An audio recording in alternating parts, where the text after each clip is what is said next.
Who's leading the show, Michael? I got it today. Oh, you do. All right. Okay. Are you ready? All right. Welcome, everybody, to the Reflections on the 12 Steps with Paul Hedderman. Just a friendly announcement. This is not an AA meeting. It's just one member's view on the exact nature of the wrong as described on page 64. And today we have a reading.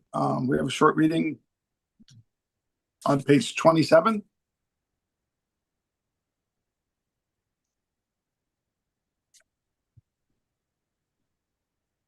On page 27, Yes. the first paragraph, starting at the first paragraph. Some of our alcoholic readers may think they can do without spiritual help. Let us tell you the rest of the conversation our friend had with his doctor. The doctor said, "You have the mind of a chronic alcoholic. I have never seen one single case recover where that state of mind existed in the extent that it does in you." Our friend felt as though the gates of hell had closed on him with a clang. He said to the doctor, "Is there no exception?" "Yes," replied the doctor, "there is. Exceptions to cases such as yours have been occurring since early times. Here and there, once in a while, alcoholics have what are called vital spiritual experiences. To me, these occurrences are phenomena. They appear to be in the nature of huge emotional displacements and rearrangements. Ideas, emotions, and attitudes which were once the guiding forces of the lives of these men are suddenly cast to one side, and a completely new set of conceptions and motives begin to dominate them. In fact, I have been trying to produce some such emotional rearrangements within you. With many individuals, the methods which I employed are successful, but I have never been successful with an alcoholic of your description. And then there they go into for amplification, see Appendix 2, which is again the spiritual experience in the Oh, back of the book, like we did on Tuesday. yes. Why don't we go So, back there again? okay, sure.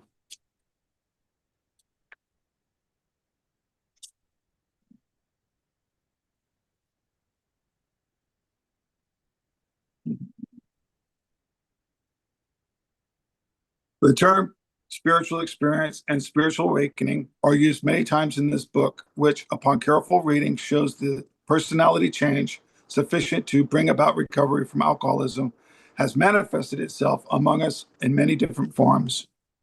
Yet it is true that our first printing gave many readers the impression that these personality changes or religious experience must be in the nature of sudden and spectacular upheavals. Happily for everyone, this conclusion is erroneous. In the first few chapters, a number of sudden revolutionary changes are described. Though it was not our intention to create such an impression, many alcoholics have nevertheless concluded that in order to recover, they must acquire an immediate and overwhelming God consciousness, followed at once by a vast change in feeling and outlook. Among our rapidly growing membership of thousands of alcoholics, such transformations, though frequent, are by no means the rule. Most of our experiences are what the psychologist William James calls the educational variety because they develop slowly over a period of time. Quite often, friends of the newcomer are aware of the differences long before he is himself. He finally realizes that he has undergone a profound alteration in his reaction to life, that such a change could hardly been brought about by himself alone. What often takes place in a few months could seldom have been accomplished by years of self discipline. With few exceptions, our members find that they have tapped an unsuspected inner resource, which they presently identify with their own conception of a power greater than themselves. Most of us think this awareness of a power greater than ourselves is the essence of spiritual experience. Our more religious members call it God consciousness. Most emphatically, we wish to say that any alcoholic capable of honestly facing his problems in the light of our experience can recover, provided he does not close his mind to all spiritual concepts. He can only be defeated by an attitude of intolerance or belligerent denial. We find that no one need have difficulty with the spirituality of the program. Willingness, honesty, and open mindedness are the essentials of recovery, but these are indispensable. There is a principle which is bar against all information, which is proof against all arguments, and which cannot fail to keep a man in everlasting ignorance, That principle is contempt prior to investigation. Herbert Spencer.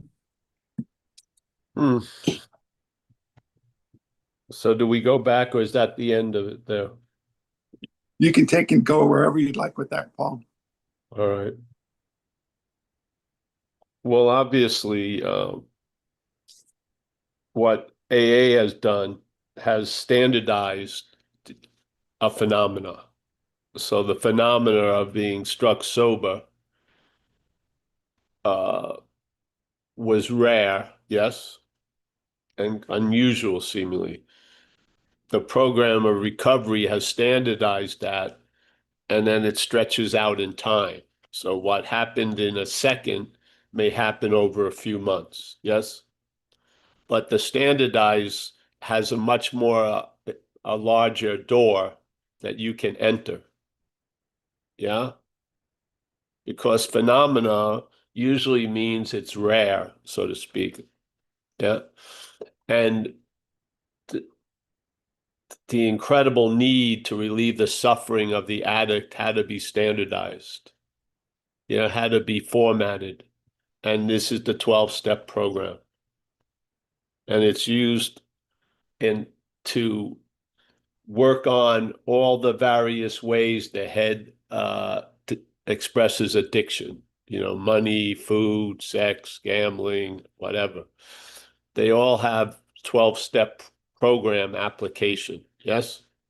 So all the varied addictions are of the same cloth, so to speak. And the 12 steps goes to the underlying causes and conditions, the exact nature of the wrong. Yes? How the exact nature of the wrong will demonstrate through you can be different, but what demonstrates is the same. Yeah?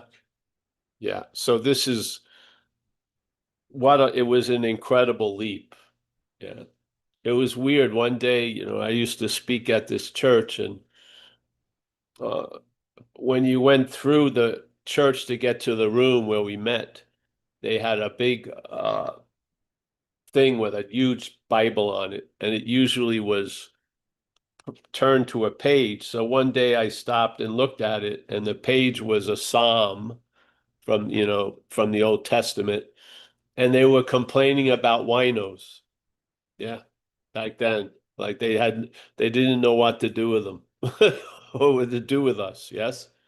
Now they do, in a sense. So this has been a huge leap for mankind, so to speak. Instead of one step, it's 12 steps. So 12 steps, a huge leap for mankind, literally.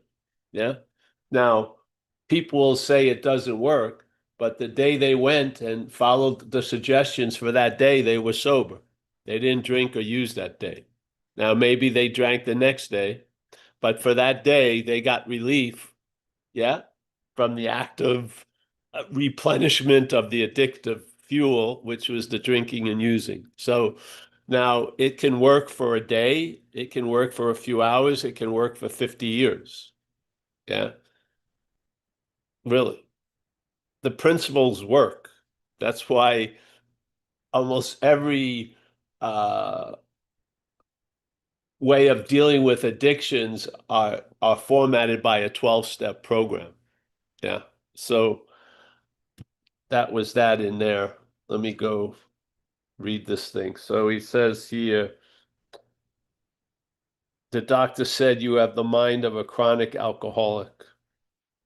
I have never seen one single case recover where that state of mind existed to the extent that it does in you. Our friend felt as though the gates of hell had closed on him with a clang. He said to the doctors, "They're no exception." Yes, there is exceptions to cases such as yours, and this is when it's a phenomena. There was a I think it's a psychiatrist, a psychologist in early AA that worked on this. What was his name? But he had alcoholic patients, and he would induce terrible conditions for the person, like getting fired. Yeah. the wife saying they were going to leave him, and he figured if he could trigger a big enough commotion, yes, that there could be a surrender. And it worked, but that can't be standardized. Yes, you can't, you don't have enough for that production of convincing a boss to fire you, to have your wife leave you. Yeah, there's not, we don't have the resources to pull that off. So here we are. We have a way of life or a design for living. Yes. And a lot of times when these phenomena hit, if they're not coupled with a way of life, they die on the vine. Yes. There's a lot of people that have been struck sober and drank again. Yeah. There's also a lot of people that were struck sober and haven't drank at all for 40 years. And usually their experience was coupled with a way of life. And that way of life extended the miracle. Yeah. And the way of life is the miracle is something does for us what we can't do for ourselves. And the way of life is a philosophy based on something can do for me what I can't do for myself. That's basically it. It's a reliance on a higher power. Yeah. And that gets extended over 38 years. So the that event that happened that no human power could induce, that spiritual whack, is now been standardized by a way of life. And the way of life is a clear recognition that we're not managerial quality, that that which has been directing us has taken us to incomprehensible, demoralizing conditions. Yeah. And in the second step, we observe that something is doing for us what we couldn't do for ourselves, which is we haven't drank, let's say, in 5 weeks or something. Yes. And then the third step is being occupied right now, we don't have the ability to turn our will and life over to the care of something else. But we can make a decision that we would like to do that. And that decision is the third step. And then what fuels that decision is 4 through 9, the working steps. So we do 4 through 9. And then our wish that didn't have any power to cause and effect now has some juice, a new power flowing in. And now we can actually live the third step. We can live a life that has been turned over to the care of something greater than self. Yeah. And in the beginning, maybe you need guardrails, GOD rails on the highway you're on. But after a while, you don't have a tendency to turn off. Yeah, you don't have a tendency to lurch to the right. You're just going on with good orderly direction. You're in the habit of being sober, and now you can have other problems other than the problem. Yes, and maybe when you address the condition of the problem, you will learn that you can face life successfully with the little problems. Yes. Yeah. And this way of life is a way of life from the moment you enter to the day you pass. I came into AA in 1988, I think, 89, 88 in San Francisco. Unbelievable. I had never noticed there was an underground uh, population of recovered addicts and alcoholics in fucking cellars and shit like that, church places. So it was pretty amazing. And I was going to a meeting, the first meeting I ever went to, which was a noon meeting, was the second meeting I went to. The first one I was brought to at 8 o'clock the night before, and the next day I went to the noon meeting, and I've been going ever since. So in that noon meeting, there was a lot of characters there. It was very, very a lot of different ways of life were being demonstrated, and then our population of the meeting got hit with AIDS. Yeah, AIDS happened, and a lot of these people got very ill and they passed. And many of them, most of them died sober. It was an incredible demonstration.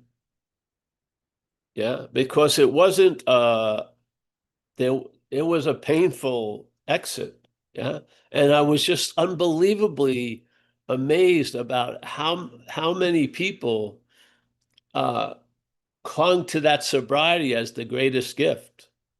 Yeah, and they passed away. It was really, it just blew my mind. I got my mind blown so much. I got my mind blown when I'm now an old dude. When I would see an old dude and they would say they got sober when they were 74, and I go, why? Why would you fucking get sober at 74? It didn't make any sense to me.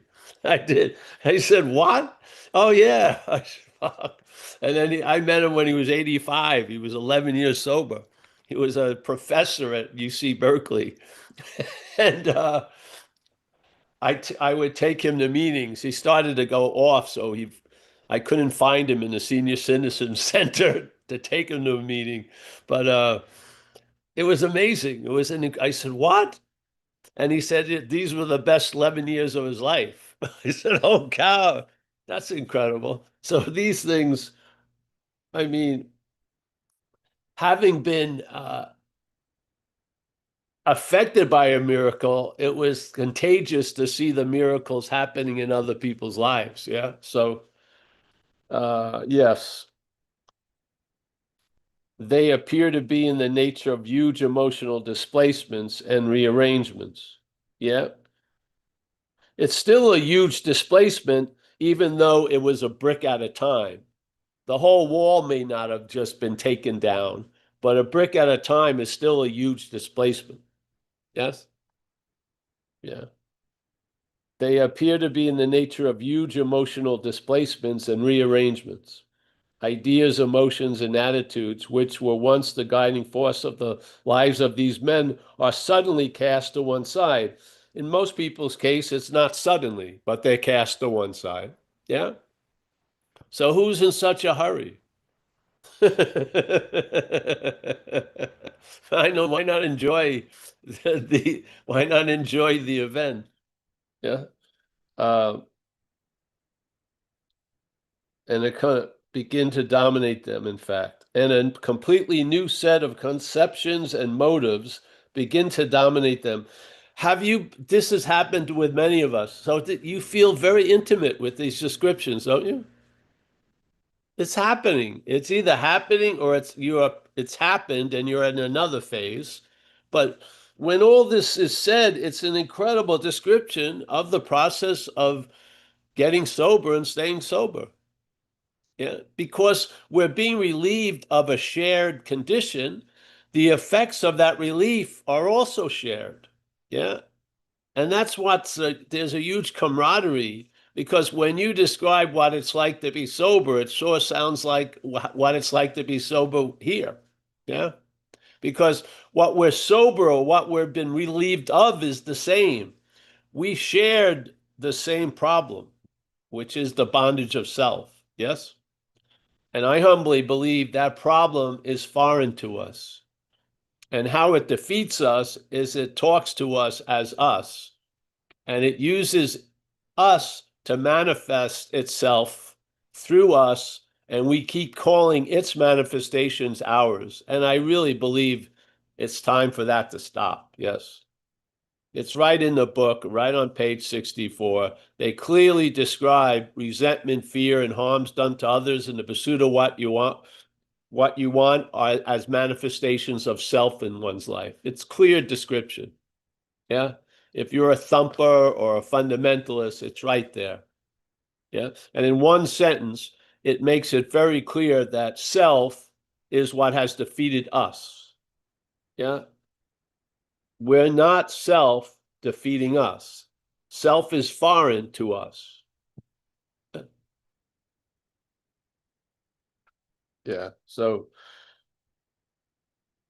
I have been trying to produce some such emotional rearrangements. I think this was the guy, this psychiatrist within you. With many individuals, the methods which I employed are successful, but I had never been successful with an alcoholic of your description. Yeah, here you are. There's a successful standardized way to be established into conditions that happen suddenly for these folks, yeah, through time. You get the same results, but the fireworks seemingly to last long. Yeah. Again, it seems to happen to us. We don't seem to do it. Yeah. The effects of the program, by doing the effects of the program, something happens to us, but we're not doing the effects. We're doing the program, and that triggers effects. And I believe those effects are coming from the Holy Spirit, yeah, the higher power. I do. I believe you're the recipient of the effect. You're not the producer of the effect. And I believe that goes with you to the day you pass in sobriety. Yeah. Yeah. And I feel it's super important to get clear about a number of things. And one of the things we emphasize at these meetings is to get clear about the exact nature of the wrong. And the nature of the wrong is foreign to us. Yes. You are not the flu. The flu has had you. In the way we speak, we always take ownership of a lot of shit we have nothing to do with. So we said, I have the flu, but isn't really the flu has you for those 5 days or 7 days? Well, this flu has entrenched itself in us. Yeah. And now it talks to us as us. And so now we're in a chronic state of a flu-ness. Yeah. And we're always looking to get some fucking relief. And a lot of the way we try to get relief is misdirected, and it actually reinforces the problem we'd like to get relief from. Yeah. So there's the addiction of the head to self, and then there's an addiction of trying to get out of that, and that becomes alcoholism and drug addiction.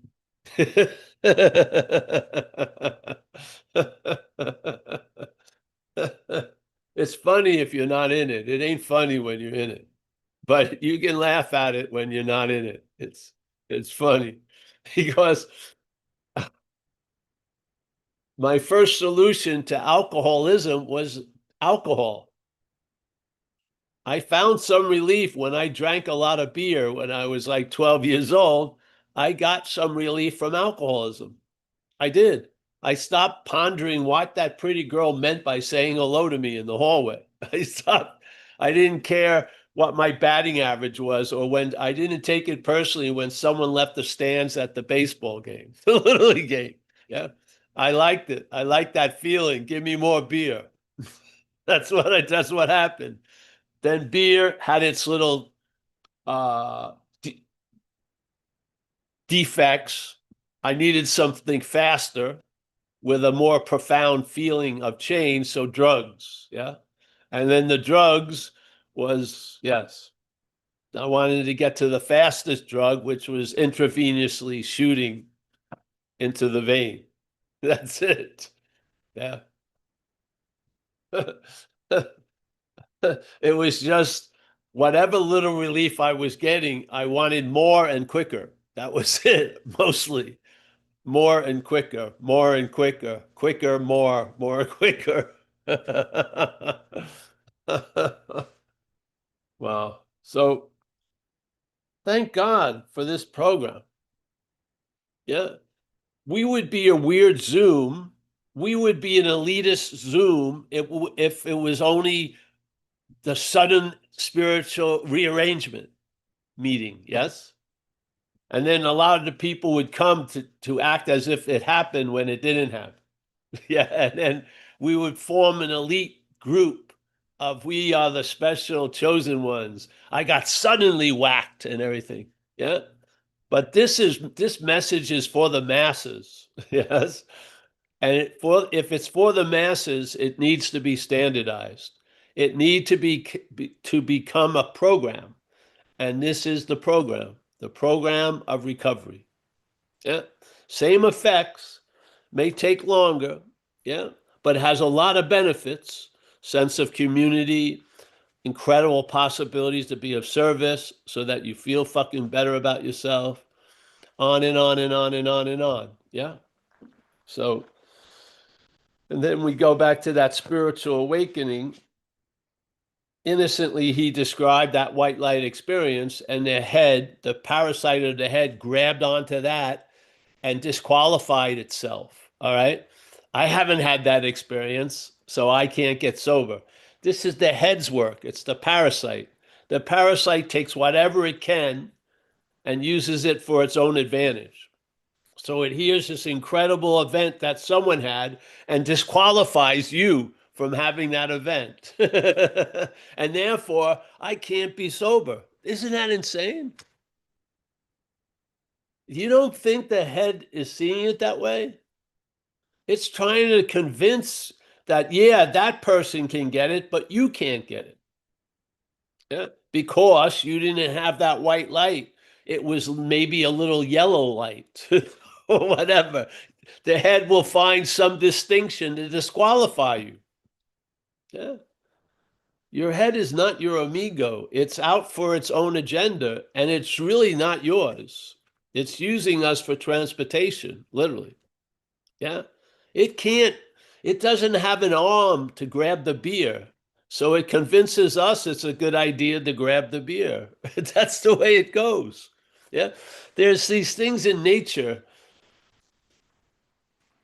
When it first hit me, the idea of the parasite, and to standardize that idea, I got a lot of information about parasites. Yeah. And there's some interesting stuff. There was a whole species, now they've studied it quite a lot, but this was new back then. And there's a species of mushroom called cordyceps, and it has an interesting, because it has one agenda, which is to reproduce. Yeah, as many things have. Its biggest agenda built into the programming of the mushroom is to reproduce. And now it has a very chancy way of reproducing. It has that big umbrella and the spores are underneath, and it has to hope the right animal knocks it or the wind blows the right way. So it did realize, forget that, this isn't working. So it came up with an idea, and what happens is the spores are actually directed to land on a certain insect. So one of the species of cordyceps, they target ants. So the spore, sort of like a heat-seeking missile, the spore moves out of the mushroom thing and is looking to land on an ant. It lands on the ant, and then it burrows in, and it jacks into the ant brain. And it tells the ant where a mushroom would grow the best, to go to where the mushroom wants to go.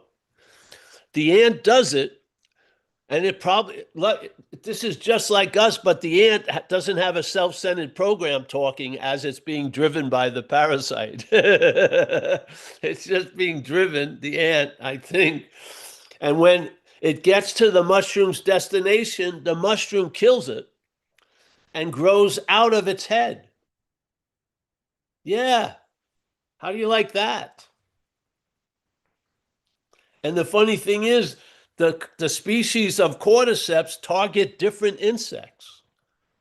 Some go to one, some go to the other, but it's the same takeover. So now suddenly the mushroom is put in a much better place, and its odds of reproducing go way up. Yes? And it uses the ant to fulfill its agenda because it can't walk. Yes? The mushroom is locked into one place. It doesn't have little mushroom legs that it can move. So it uses the ant legs, yeah, to go to a better, more hospitable place. Isn't that insane? And then there's this thing called toxo. It's got a huge name. It's a fungus or something that's in 20% of mammals, probably some in our own brain. And what the toxo does, it has this drive, and it has an incredible requirement. it can only reproduce in the stomach or in the intestines of a cat. The only thing. It has to, this is like a super challenge. It has to, being located in, let's say, Paul's brain or something, it has to get to a cat's intestines. This is incredible. So, what does it do? It takes over mammals like rats and mice. Yeah, it's in a lot of rats and mice, and it tells the rat and the mice find some cats. Yeah, and it gives them the rat and the mice. It gives it a fork and a knife, and just bring the cutlery right to the cat in the middle of the day, and just give yourself over to it. The cat kills the rat.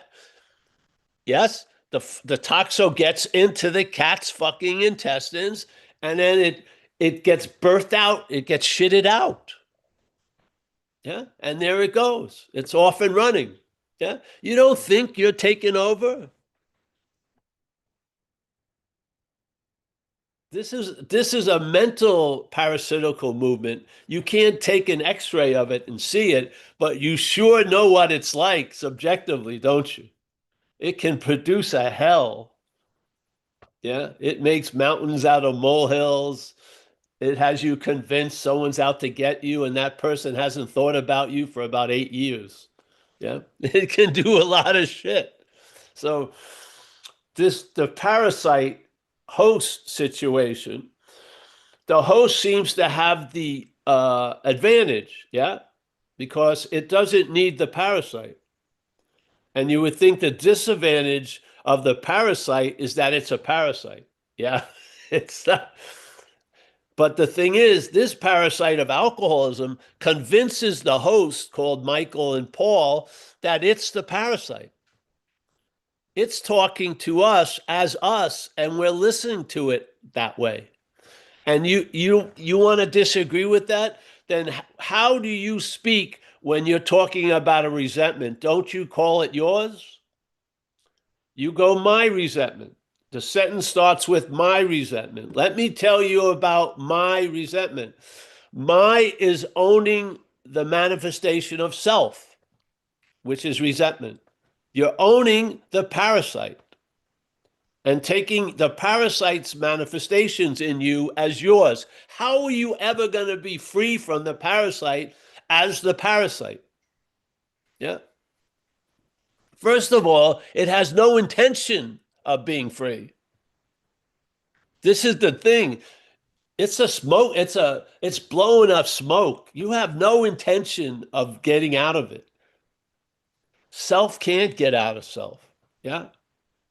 Yeah. So I've just had this bug up my butt, not a parasite, just a bug up my butt for like 30 years in recovery in this community. Because every day, knowing it or not, we're pledging allegiance to that which has defeated us. We keep calling its manifestations ours. What the hell? Yeah.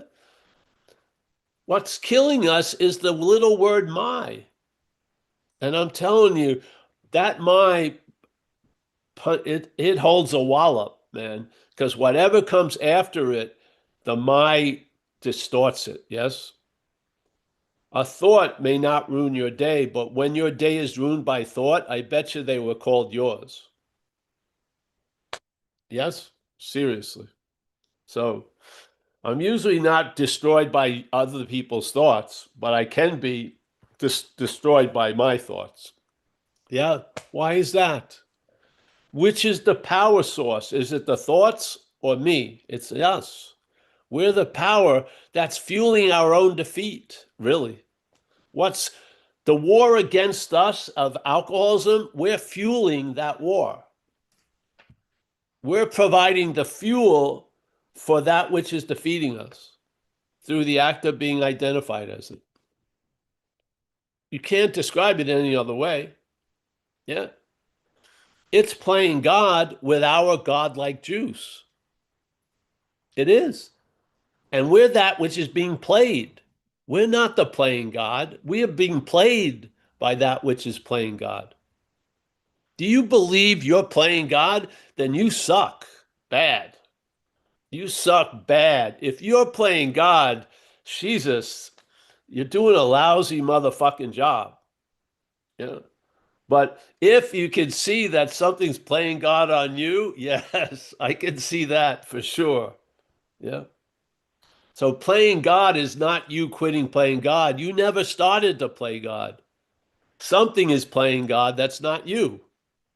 Just get clear about it. And I bet you'll have relief that you didn't have before. And what's the greatest test is relief, yes? If something is supposed to relieve you, and it does, you're on to something, yes?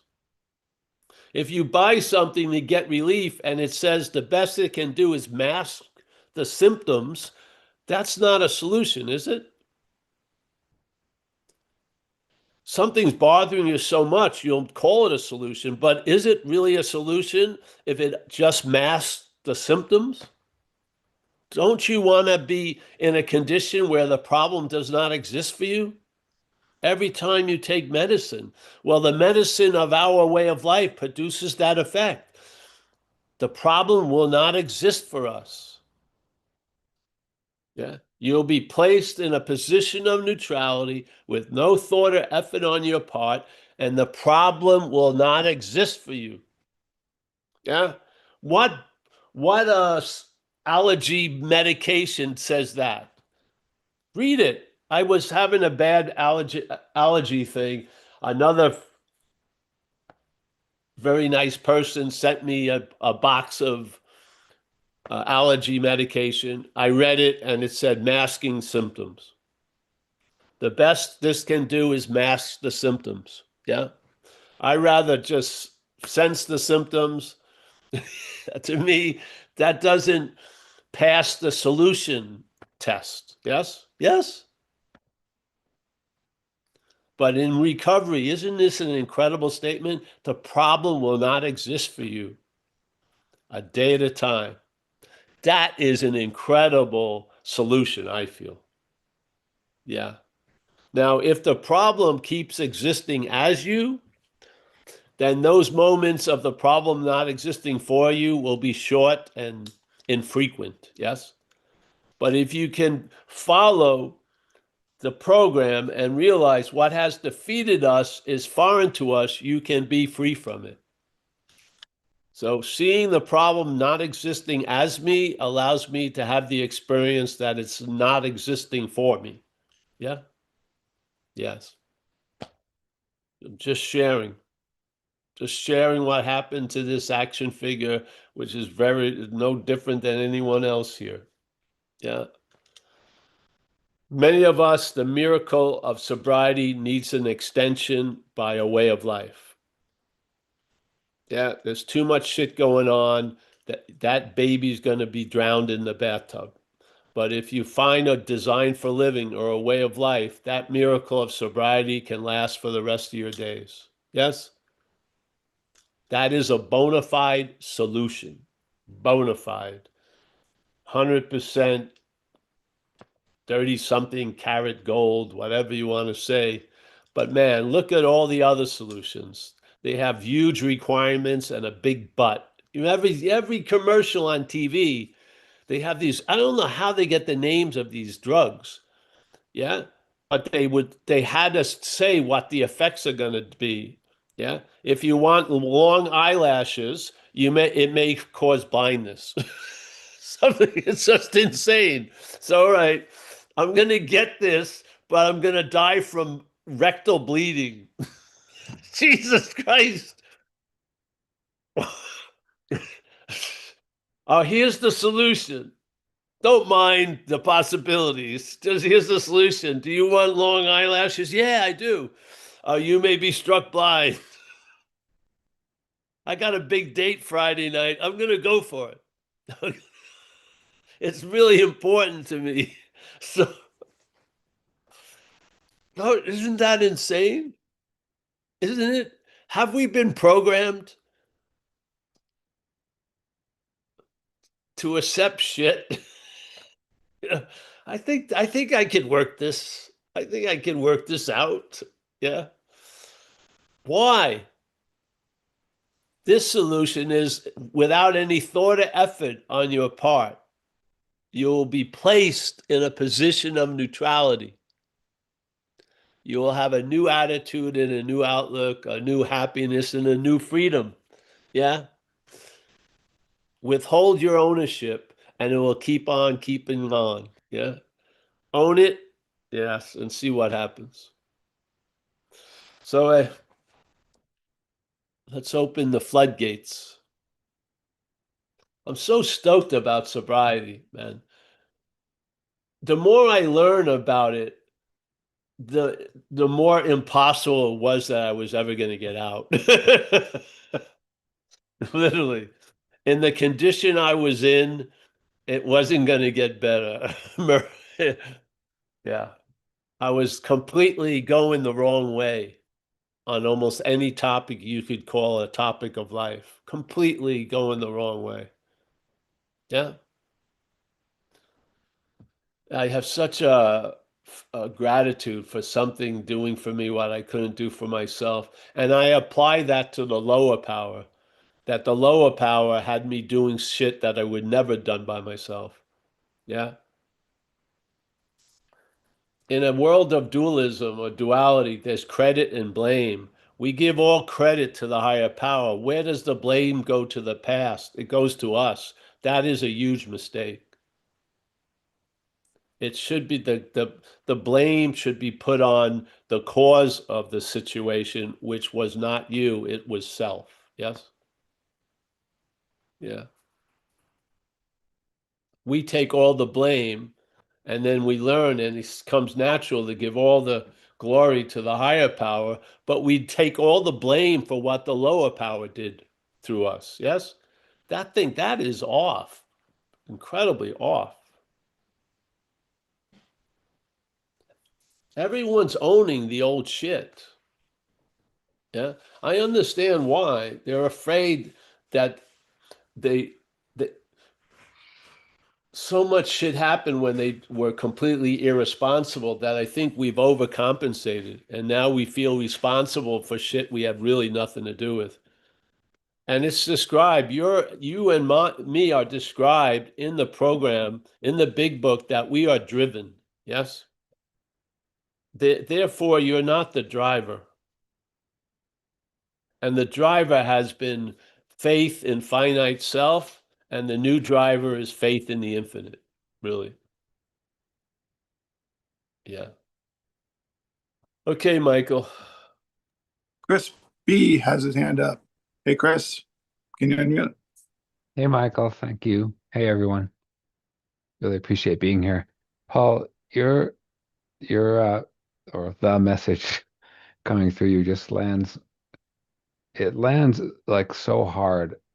I mean, so solidly, the idea of a parasite and being driven and how it takes whatever happens and uses it to its advantage. And the idea of like a parasite driving an ant and then Yeah. killing it, like, that feels like what's happening in this brain, basically.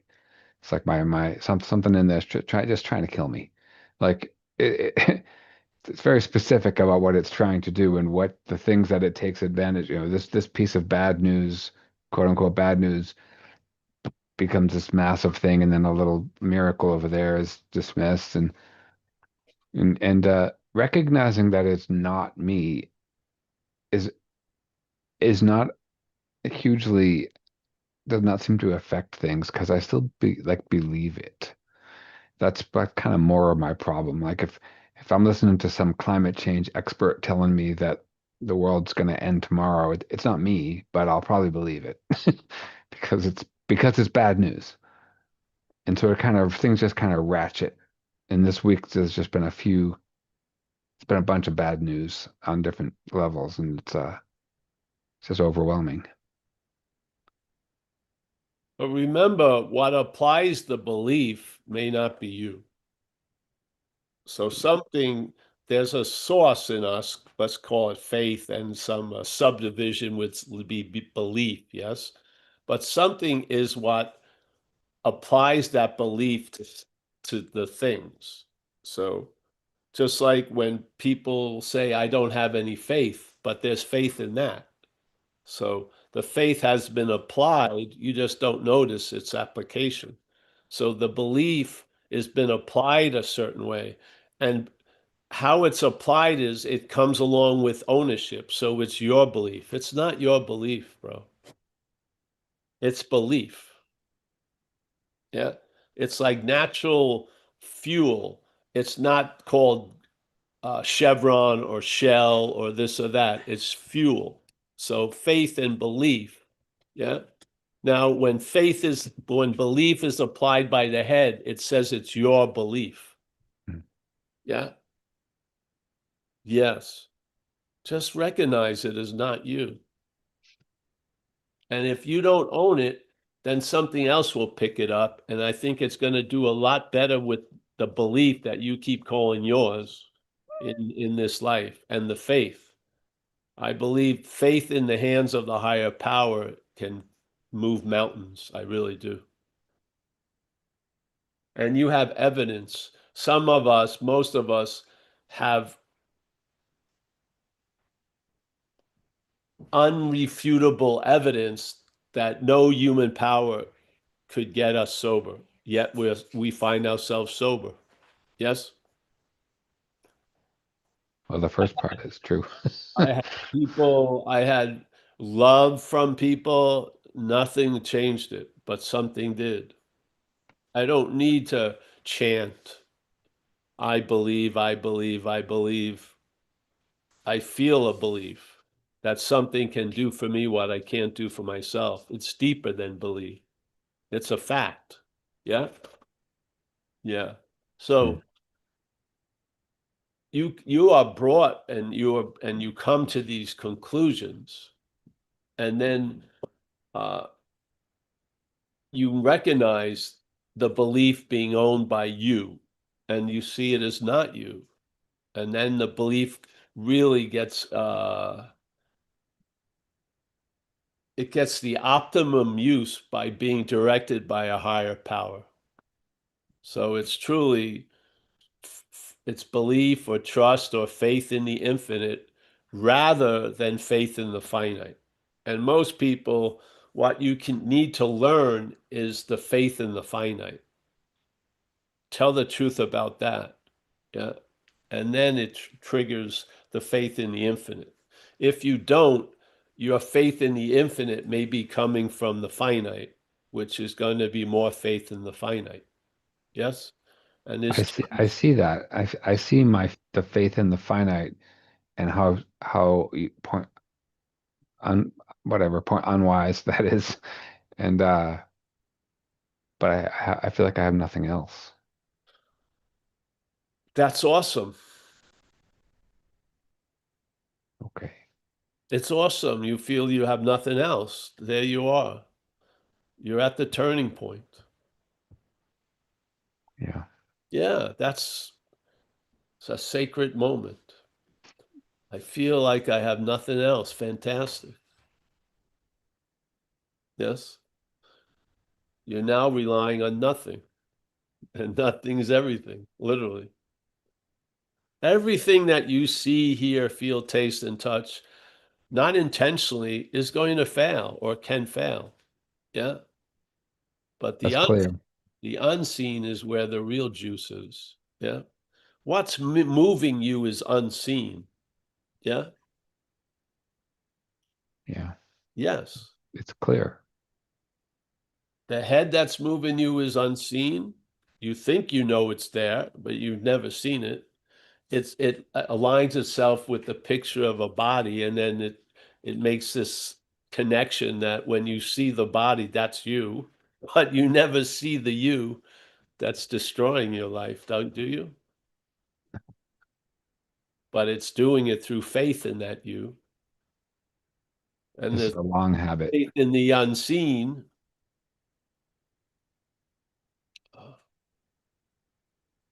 The difference is you have faith in something that you can know, and then there's a lack in faith in something that you can be. Yeah. And this is a shift from the faith in the God of reason, yeah, to the faith of the God of being. Yeah. Yeah.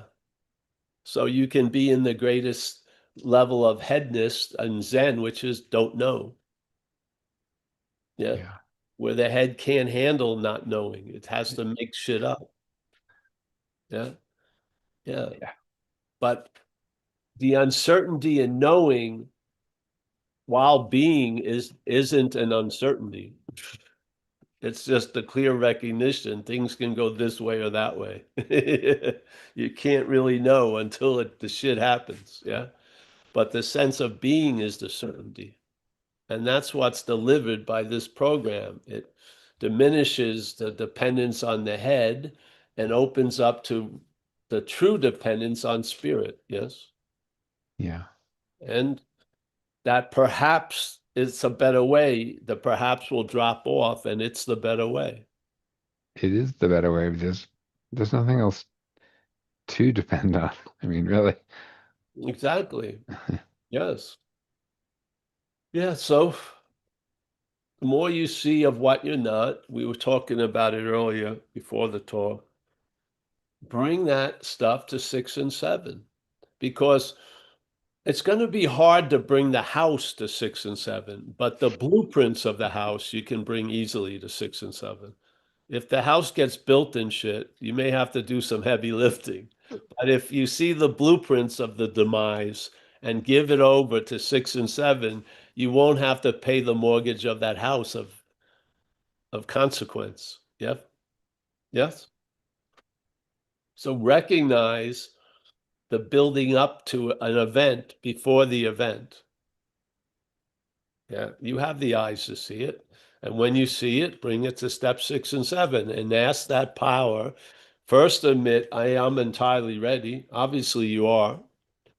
I'm entirely ready to have this reconfigured. And I ask this power, that power that I have aligned with doing for me what I can't do for myself, is just going to do another thing I can't do for myself. Yeah. And then I give it that step 6 and 7. And there you go. It's one of the great uh, 1-2 punches of recovery, the 6 and 7. Yeah.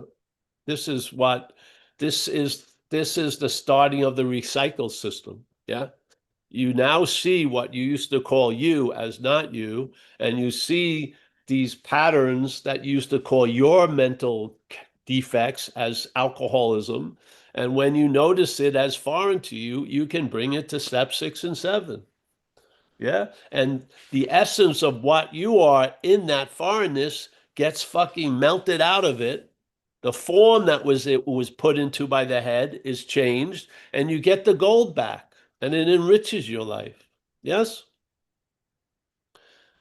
The same interest and attention that's driving you fucking crazy, if it's recycled, is that which is going to enrich your day. Yes? It's just like light. If light is dispersed, it's quite healthy, it feels great. When it's magnified, it can burn a hole through things. Yeah. The head is constantly magnifying the light that we are and putting it on topics and going down these fucking holes. Yeah. Yes. And it plays the role of a guide and it's blind and it will never admit that it's blind. Self can't get out of self, but self never realizes that. Never, never. The realization comes from us. And that us is clearly defined as not self. Yeah. Yeah. Thank you, Paul. Yeah. Just a little bit, big bit. It's just working. You're in recovery, and where you are is progressing. It is progressing. That's all. I feel And all like it's you gotta progressing do is slowly, but it's progressing. you're already laying down, taking the anesthesia. If you come to, just nod and the operation continues. Yes? Okay. I appreciate Yeah. it. The anesthesiast will put some more and put you out, and there you go. There was a thing I had when I was young in AA. I realized the horse I was riding in life, I had a urge and a desire to get off that horse, at all costs. And then I realized every time I got off the horse, life dragged me back to the same fucking horse.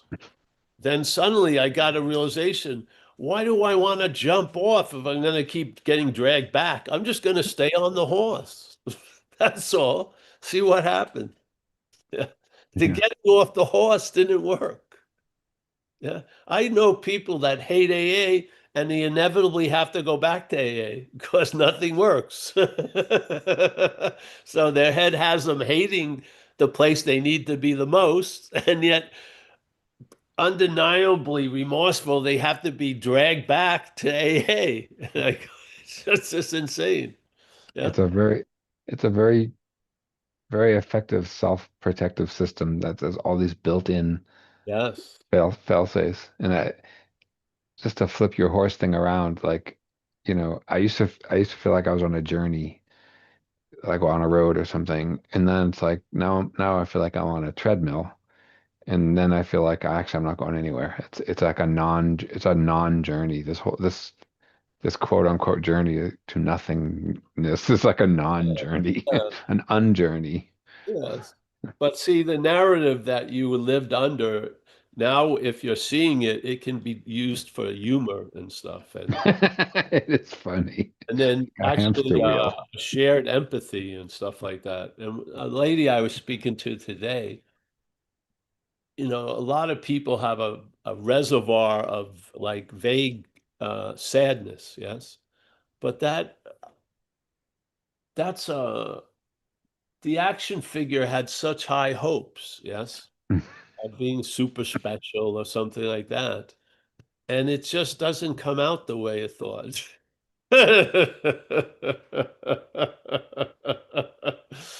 And and it's nice to cry, yeah.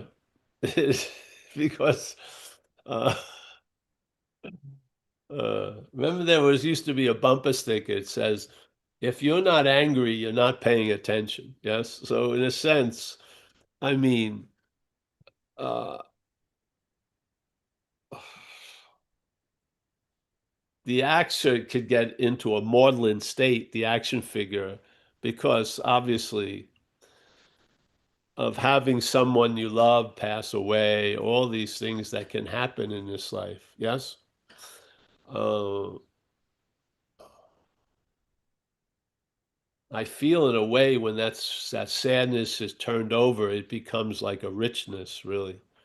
Yeah, Uh, yeah. that's a very bad message for the actor here. Very, very, very, uh, and that's I think different people struggle with that differently depending on how loud that voice is, I guess. Well, this is why the beauty of it is to feel like you're being put to use is probably one of the best feelings a tool can have. Yeah. You say that so much, and it's like so true. Like yesterday morning, I was just feeling, pretty bad, and I get a message from an artist I used to work with in Bulgaria, and he's having a problem. He might lose his job. He's got to learn how to work a little faster, and everything goes away. Everything I'm sitting there Yeah. stewing about is just gone. And Yes. I'm on Zoom with him and I'm working with him and there's no other and no complete evaporation of all of that noise of the head because this guy needs some help. And it's Yeah. not like I'm sitting there thinking, oh, I'm such a great person. I'm gonna go tell everyone. It's not that at all.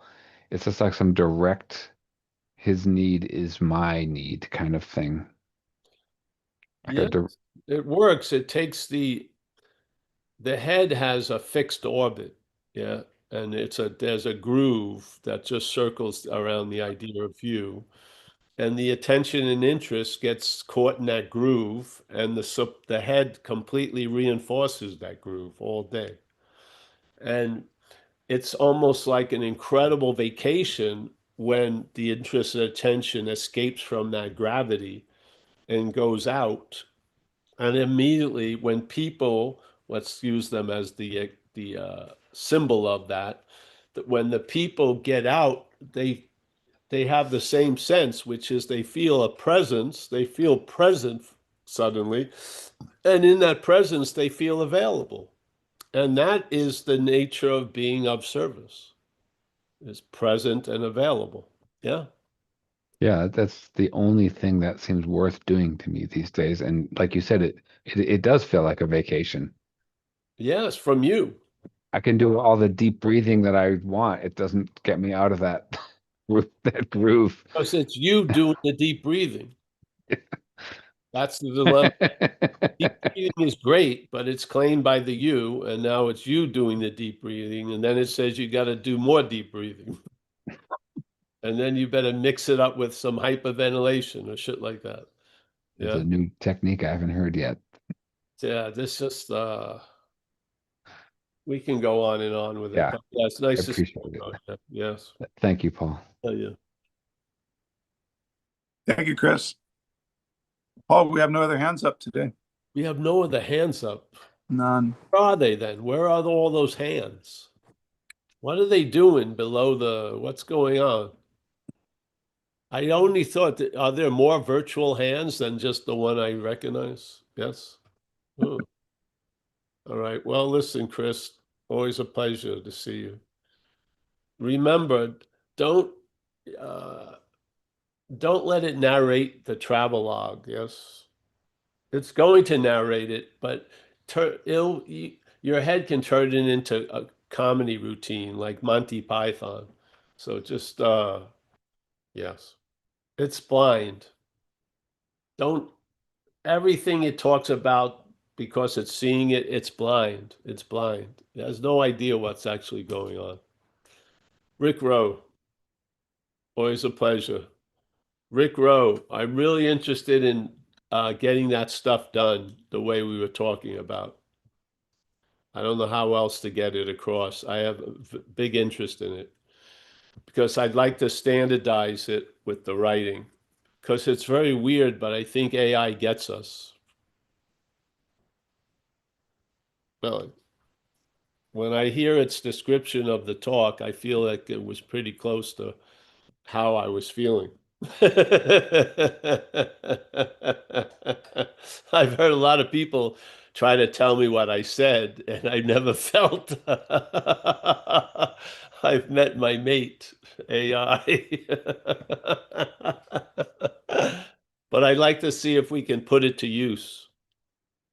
Yeah, with the recovery and the other meetings. I think it could be, again, put to good use. Yes? So I'm keen on it just to get that across because I'm probably going to get whatever. Yeah. John, Florida. Nice to see you, my friend. Matthew, you sober today, Matthews? Yes, I am too. We're gonna walk this road of happy destiny, brother. Yes. Sean, NorCal. Nice to see you, brother. John in UK. Nice to see you, John B. Where are you in the UK, John? I live in Glastonbury town.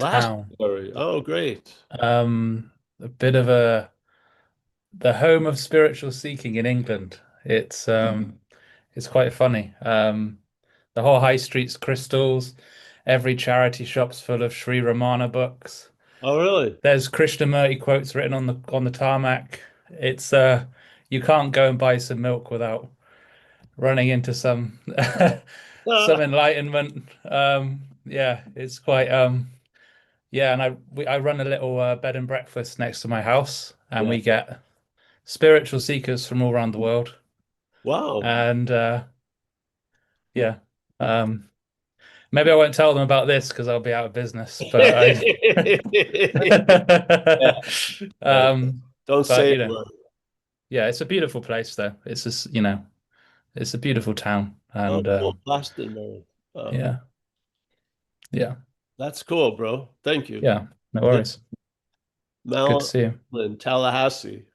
Now, Tallahassee, I've heard, is the spiritual center of Florida. It's the land of DeSantis. DeSantis. Well, we got to move on from there. Michael Stacy.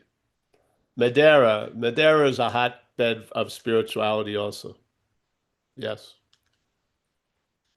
I've heard it, yes. There was actually a Saint Madeira.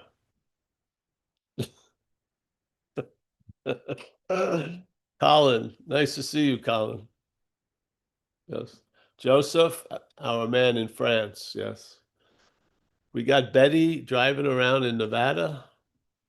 Peter, Tucson, he's from the East Coast. Eileen, Tucson, wow. John K. I don't know where John K is. He told me once, but I know he's here, so that's good. I'm in Birmingham, Alabama, and I remember Glastonbury. Glastonbury tours a sacred place. Wow. Very cool. Wow, in Alabama, John. Wow. So you're actually in our missionary corps. I gotta send you some supplies.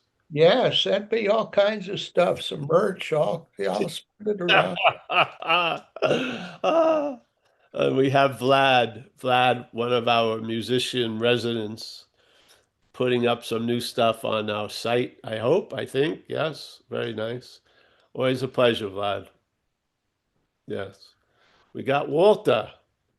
It's okay, Walter. You can go. You look like you're standing outside the principal's office.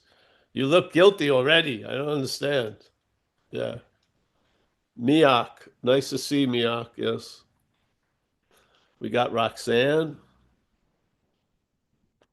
Pleasure.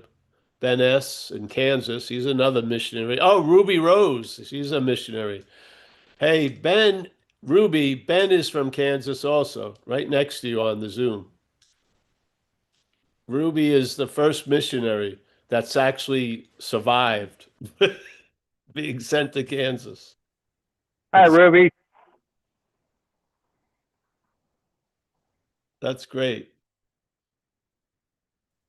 Hi, hi. Ruby and Ben. Hi, man. Where are you? Just about 30 minutes north of Topeka. Okay, I'm in Wichita. Okay, Yeah, right on. Yeah, I got a Right hash on. started. that's We're gonna have right. a retreat. We're gonna have a retreat in Wichita. Yeah. Well, that means croissants and coffee. Yes. I like the coffee for sure. Yeah, yeah. And Amelia likes the croissants, so Oh, fitting combination. chocolate croissants with some Right. almonds. Yeah. Now that you two missionaries have met, yes. Yes. Yeah. It's a Sean, happy day. nice Makes to, for a good day. nice to see you. Bye-bye. Christine, Rico, our main man, yes. Sean in NorCal. Thank you. Very nice morning. Very, very nice. It's such a beautiful thing. There is a solution.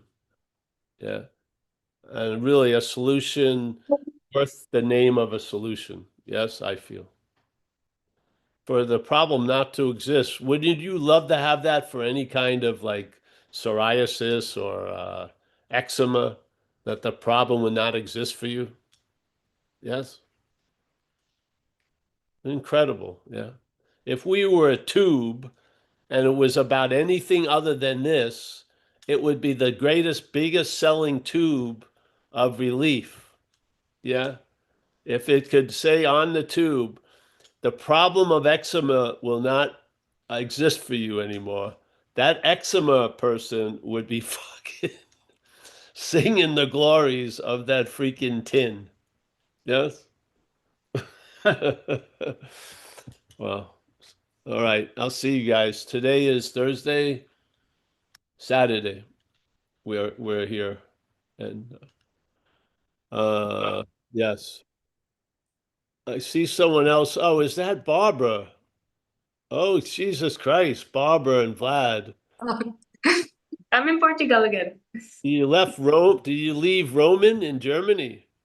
Yeah, he was busy, he couldn't leave, but I didn't really leave him. I'm still with him. All right. Does he know that you're in Portugal? Yes, of Oh, course. good. I don't want to say something when I'm speaking the Roman today. Oh no, of course. Let's see you guys. Bye-bye. Bye. Thank you, Paul. Thanks, Paul. Mike, thanks for your love and service, man. That's great. Sure. Thanks, guys. Thank you, Michael. Thanks, Paul. Thanks,